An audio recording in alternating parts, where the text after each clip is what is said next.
You smell it before you see him. The cloying blend of beeswax, old linens, and something sweetly rotting beneath the perfume. Your boots sink slightly into the thick velvet of the royal carpet. The chamber is still, impossibly still, except for the flutter of the heavy drapes, whispering secrets to no one. And there he lies, Ferdinand VII, King of Spain, draped in silk, yet haunted by flesh. Before we lift the veil on this dark corner of royal history, a quick word. If stories like this, told not from the footnotes of textbooks but from the hidden rooms of power, captivate you, consider subscribing. Where are you watching from?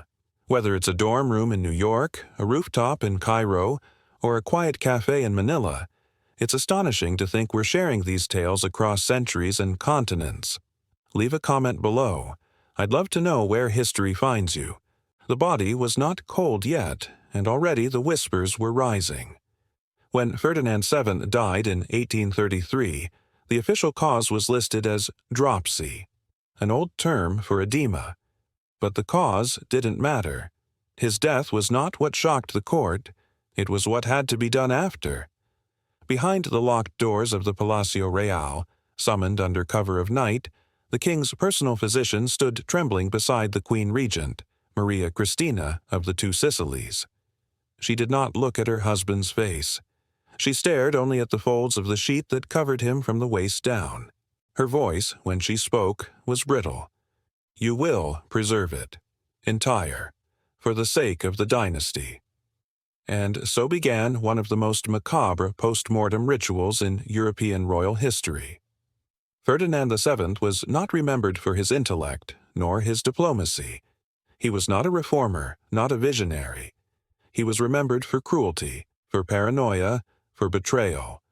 But behind the palace walls, among servants and mistresses, guards and gossiping nuns, he was remembered for something else, his monstrous member.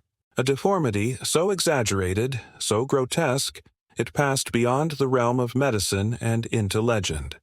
Some claimed it curved upward at a sharp angle, making the act of consummation a bloody ordeal.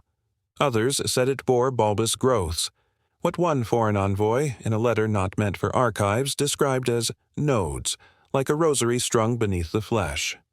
One terrified maid, who had caught a glimpse while changing the royal linens, claimed she fainted on the spot. When questioned, she said only, "God gives strange gifts to men who rule." But this was no gift. Not to Ferdinand, not to Spain. Born in 1784 into the already decaying line of Spanish Bourbon, Ferdinand came from a bloodline poisoned by generations of inbreeding. His parents, Charles III and Maria Luisa of Parma, were cousins. The Habsburg jaw had softened slightly, but the curse had taken other forms: mental instability, skin diseases, and in Ferdinand's case an affliction that no one in court dared name aloud. His earliest physicians wrote cautiously, clinical euphemisms masking their horror. One report, housed in the Vatican and likely never meant for secular eyes, noted, "The prince's organ, in both length and girth, exceeds what is natural. It grows not as other men's, but by stages, as though it contains bones beneath the skin." He grew into adolescence warped not just in body, but in mind. His tutors observed early signs of cruelty. He strangled birds with quiet precision, enjoyed watching fish suffocate. A page boy who once walked in on him changing was not simply dismissed. His family was exiled. Ferdinand insisted no one could see him and live. This shame festered, rotted, became a tumor on the soul. By the time he took the throne in 1808, after conspiring to overthrow his own father, Ferdinand had already mastered the art of public deceit and private vengeance. His reign would be shaped not by policy, but by pettiness. He would abolish the liberal constitution of 1812, re-establish the Inquisition, and imprison or execute anyone who dared whisper the word reform. Yet in the private quarters of the palace, another kind of tyranny reigned. Here, physicians constructed velvet cushions shaped to accommodate his unnatural form. Custom saddles, designed by royal craftsmen, were padded not for comfort but for concealment. Oils were heated over flame and applied by trembling hands, intended to soften the skin and reduce bleeding in his unfortunate wives. Laudanum was administered before each conjugal visit, first to calm the king's nerves, then to numb the queen. The rituals were clinical. The bedroom, surgical. There was no seduction, only procedure. Maria Antonia of Naples, his first queen, lasted only 5 years before death took her, some say by fever, others by heartbreak. But it was the attendants who bore the marks. One nursemaid, after years in service, confessed in her final days that she'd once been asked to sew small leather restraints into the queen's bedding. "To hold her still," she whispered. She wouldn't stop shaking. In these chambers, power became pathology. Intimacy became torture. And as Ferdinand grew older, his deformity seemed to mirror his rule. Unnatural, bloated, impossible to correct. Ministers came and went. Liberal thinkers disappeared. His body swelled with disease. His limbs trembled. And still, no heir. Just the quiet panic of a throne without legacy. No son, only daughters. A line ending in soft steps and silent rooms. So, when the king finally died, the Queen Regent's order was not madness, it was desperation. The thing that had shaped their lives might yet preserve the dynasty. A physician, hand trembling, took up his scalpel. The chamber fell silent. And what was removed from beneath the silk was not simply flesh, but a symbol of Spain's long descent into madness. It would never be displayed. It would never be spoken of in the open. But it would be preserved, in alcohol, in whispers, in the hidden vaults of royal history, because some legacies are too monstrous to bury. And in the next chamber, someone was already preparing the wedding bed for his successor. The wedding procession began at dusk, when the cathedral lanterns cast gold halos over the guests. Bells rang across Madrid, drowning out the sound of a woman's future being sealed in velvet and bone. Inside the royal chapel, Maria Antonia of Naples smiled like a porcelain figurine, delicate, breakable, unaware. The year was 1802, and the marriage between Crown Prince Ferdinand of Spain and his cousin, Maria Antonia, was announced as a union of dynasties, a symbol of stability after a century of unrest. The Spanish Bourbon line, battered by Enlightenment thought and threatened by Napoleon's shadow, needed a spectacle. And Maria Antonia, barely 17, was perfect, beautiful, pious, and proven by her bloodline. But beneath the lace and Latin prayers, a grotesque truth awaited her behind the royal bedchamber doors. She had heard whispers, of course. The court of Naples was not innocent of gossip, but no one spoke plainly. "The prince is unusual," one matron had murmured with downcast eyes. Another warned, "His needs are delicate." It meant nothing to a girl trained in catechism, embroidery, and formal smiles. Her education in marital life consisted of vague metaphors, half-finished warnings, and promises that obedience would protect her. What awaited her on her wedding night was not disobedience, it was ritualized violation, sanctioned by crown and church alike. That night, the air in the bridal chamber was thick with scented oil and silence. Court physicians had arrived 2 hours earlier to arrange the room like an operating theater. A specially designed mattress was placed atop the royal bed, its center hollowed slightly, reinforced with padded supports. Dozens of laundered cloths had been set aside. Laudanum was prepared in 2 doses, one stronger than the other. When Maria Antonia entered, she recoiled slightly at the scent, clove, musk, and something bitter beneath. Her ladies-in-waiting undressed her in reverent silence. As they arranged her hair and smoothed her nightdress, one older woman pressed a small crucifix into her palm and whispered, "Be still and pray. He is your husband." Ferdinand entered soon after, freshly bathed, his nightshirt stiff with starch, his expression unreadable. His eyes flicked to the physician standing just outside the drapes. "Leave us," he muttered. They did not go far. Later accounts, never written in official documents, only in letters and secret journals, describe what happened next as mechanical, clinical. The bed creaked, not with passion, but with the awkward shifting of bodies and the heavy adjustment of pillows. The Queen's soft sobbing was audible through the oak doors. By dawn, her sheets were stained with blood, and her eyes refused to meet anyone's gaze. The next morning, the court celebrated. Te Deums were sung in the chapel. The people cheered, and Maria Antonia was praised as the new jewel of Spain. But she had already begun to unravel.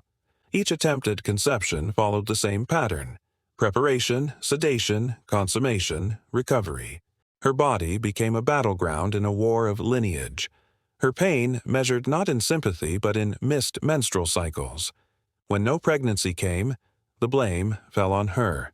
Her womb was too fragile, they whispered. Her spirit too weak. Ferdinand, whose own deformity had required custom-built sexual devices and surgical interventions, never considered himself the problem. His pride forbade it. "The fault lies not in the seed," he reportedly told his physician, "but in the soil." Privately, he grew darker, obsessive. He began timing their attempts according to the lunar calendar. Astrologers were summoned to the palace to select auspicious nights. He wore talismans carved with strange symbols and drank tinctures made from stag antler and ground pearls.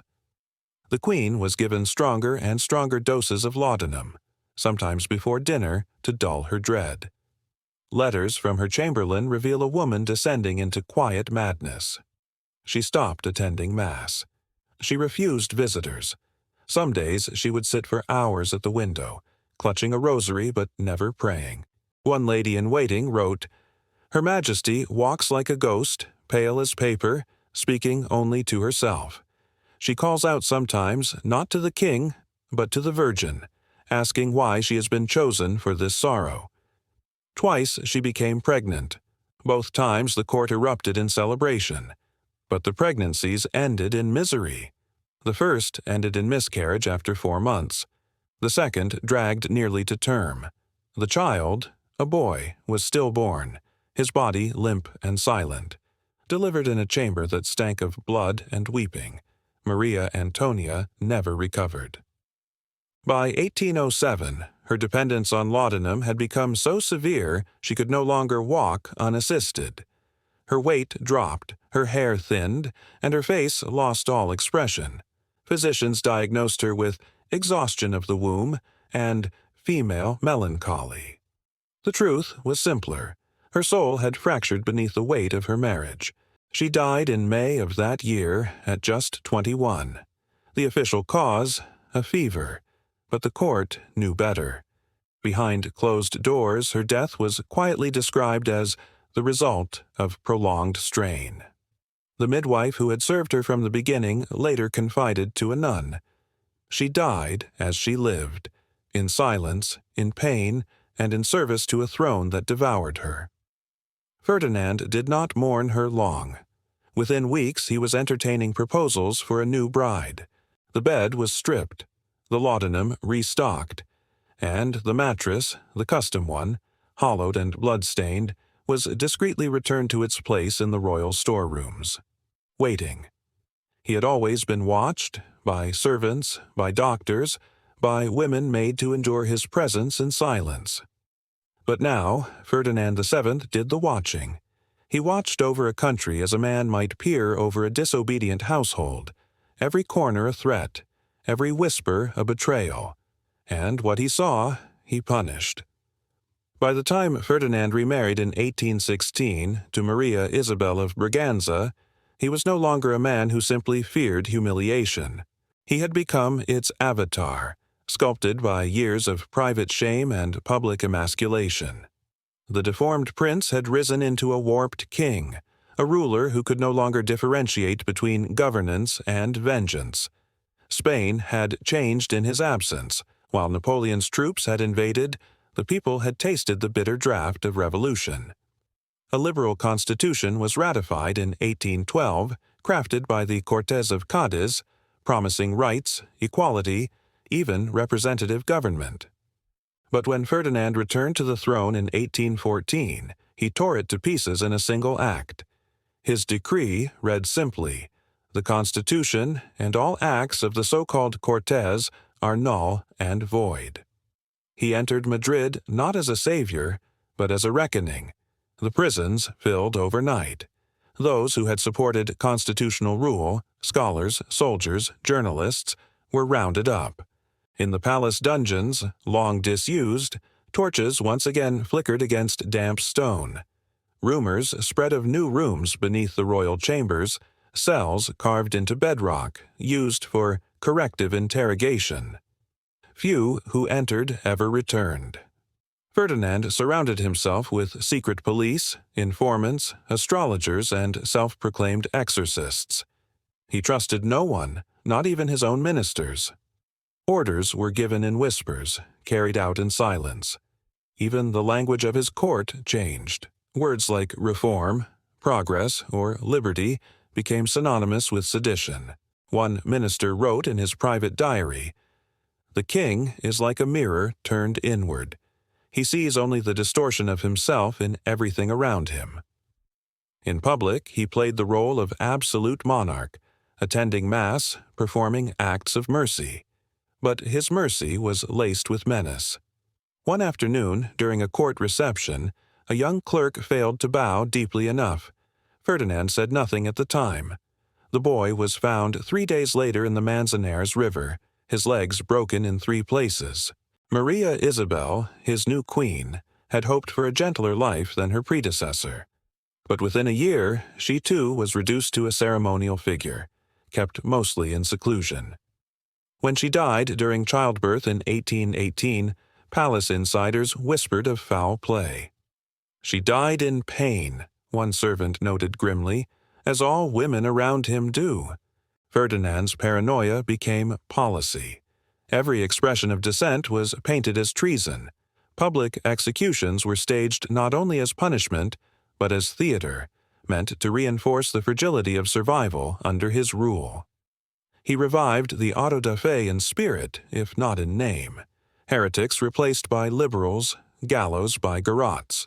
In 1823, with the help of French troops sent under the Holy Alliance, Ferdinand crushed the Trienio Liberal, a brief resurgence of constitutional rule. When he returned to Madrid, his speech before the royal court was short and terrifyingly direct. "I forgive, but I do not forget." The forgiveness was a lie. Among the most chilling stories to survive from this period is that of Father Miguel Olivares, a liberal priest known for his sermons on justice and compassion. He was arrested for distributing a pamphlet that questioned the king's divine authority. Ferdinand personally reviewed the charges, writing in the margin of the dossier, "Let him learn the difference between God and a king." Olivares was executed within the week. His final words, according to witnesses, were, "Spain will one day wake up." But Ferdinand did not fear awakening. He feared exposure. Exposure of his body, his history, his deformity. Those private humiliations he now exercised through state power. Spain became his scapegoat. The people, his punishment. Even his inner circle grew nervous. His physician, Dr. Francisco Flores, once advised the king to reduce his laudanum intake, concerned about its effects on his mood and digestion. Flores was dismissed the next morning and imprisoned for inducing treason through chemical means. Ferdinand's third wife, Maria Josepha of Saxony, died childless and miserable. His fourth, Maria Christina of the Two Sicilies, finally gave him daughters, but even they became pawns. When his health declined in the early 1830s, he issued the Pragmatic Sanction, allowing his daughter Isabella to inherit the throne. This enraged his brother Don Carlos, igniting the Carlist Wars, bloody ideological battles that would haunt Spain for decades. On September 29, 1833, Ferdinand VII died. His body was laid out in the royal palace, but the atmosphere was not solemn. It was tense. Whispers circulated, not prayers, but questions. Would his secrets die with him? Behind the curtains, the embalmers moved quietly. Some accounts say that special instructions were given regarding the king's anatomy, that no sketch be made, that no physician speak, that certain parts be sealed in private reliquaries, destroyed or hidden, no one knows. What is known is that Spain emerged from Ferdinand's reign not renewed, but scarred. Whole generations had grown up under the weight of fear, their language censored, their dreams strangled. Even today, the name Ferdinand VII evokes unease among historians, a man who ruled not from vision, but vengeance. In the end, Ferdinand did not just deform his body. He reshaped a nation in its image, bent, brutal, and gasping for air.